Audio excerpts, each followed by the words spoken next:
अस्सलाम वालेकुम students. Chapter number 8 की एग्जांपल नंबर 1 डिस्कस करेंगे। स्टेटमेंट देख लेते हैं हम सबसे पहले इसकी। The following reaction was allowed to reach equilibrium, यानी ये हमारे पास एक जनरल रिएक्शन है। 2A + B रिएक्टेंट्स हैं जो रिएक्ट करते हैं और C प्रोडक्ट बना देते हैं। इसको इक्विलिब्रियम अटेन करने के लिए अलाउ किया गया है। The initial amounts of reactants present in 1 decimetre cube of solution, जो सोल्यूशन है उसको वॉल्यूम 1 डेसीमीटर क्यूब है और उसके अंदर मौजूद रिएक्टेंट्स की जो पहले मिकदार थी, यानी जब रिएक्शन स्टार्ट नहीं हुआ था, वर 0.50 मोल्स ऑफ ए रिएक्टेंट की मिकदार 0.50 मोल थी एंड 0.60 मोल्स ऑफ बी। ये उस वक्त की बात है जब रिएक्टेंट्स अभी मुकम्मल तौर पे सिर्फ रिएक्टेंट्स या प्रोडक्ट में चेंज होना शुरू नहीं हुए हैं, यानी अभी रिएक्शन स्टार्ट नहीं हुआ। At equilibrium the amounts were 0.20 moles of A. जब रिएक्शन प्रोसीड करना शुरू कर देता है और एक वक्त आता है कि इक्विलिब्रियम अटेन हो जाता है, उस वक्त ए के नंबर ऑफ मोल्स हैं 0.20 and 0.45 moles of B and 0.15 mole of C. Calculate the equilibrium constant Kc। हमने Kc की वैल्यू को निकालना है। हम सॉल्यूशन की तरफ चलते हैं। सबसे पहले हम बैलेंस्ड केमिकल इक्वेशन को लिख लेंगे। 2A + B reversible C। तो पहले हम नंबर ऑफ मोल्स लिखेंगे उस वक्त जब टाइम 0 था, फिर हम नंबर ऑफ मोल्स लिखेंगे जब इक्विलिब्रियम अटेन हो गया।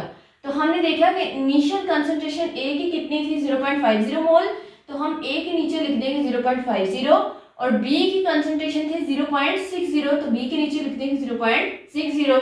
C की कंसंट्रेशन इस वक्त 0 है कि भी प्रोडक्ट बनना शुरू नहीं हुए।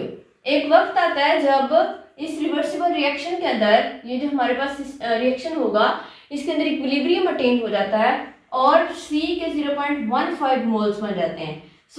जब इक्विलिब्रियम अटेन होता है उस वक्त A की अमाउंट है 0.20 और B की अमाउंट है 0.45 मोल्स और C के नंबर ऑफ मोल्स है 0.15। ये किस वक्त की बात है, जब इक्विलिब्रियम अटेन हो गया। अब हम लोग क्या करेंगे, नंबर ऑफ मोल्स जो हमारे पास है इक्विलिब्रियम के ऊपर उसको टोटल वॉल्यूम से डिवाइड कर देंगे। अगर आप यहाँ पे ये काम ना भी करें तो चल जाएगा, क्योंकि वॉल्यूम है 1 डेसीमीटर क्यूब है, तो जब वैल्यू को 1 के साथ डिवाइड करेंगे तो सेम वैल्यू ही आंसर में आएगी। 0.20 number of moles of A divided by 1 decimetre cube.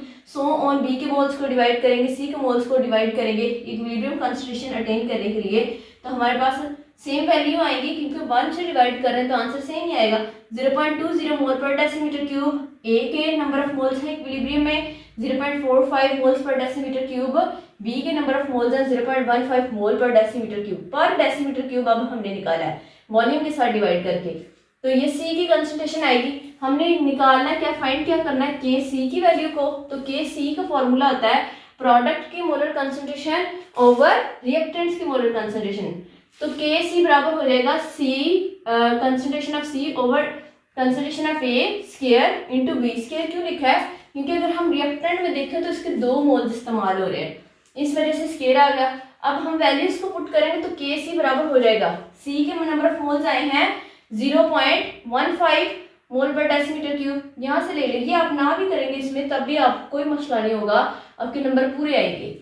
Over ए की कंसंट्रेशन है 0.20 मोल पर डेसीमीटर क्यूब और इसका क्या लेना है, स्क्वायर इंटू बी की कंसंट्रेशन है 0.45 मोल पर डेसीमीटर क्यूब। जब हम इसका स्क्वायर लेके पहले मल्टीप्लाई करेंगे फिर डिवाइड करेंगे तो हमारे पास Kc की वैल्यू आ जाएगी 8.3 और यूनिट्स हम Kc का अपनी आसानी के लिए, अपनी सहूलत के लिए मेंशन नहीं करते हैं, यूनिट ना लिखने से आपका नंबर नहीं कटता है।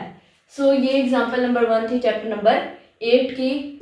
अल्लाह हाफिज़।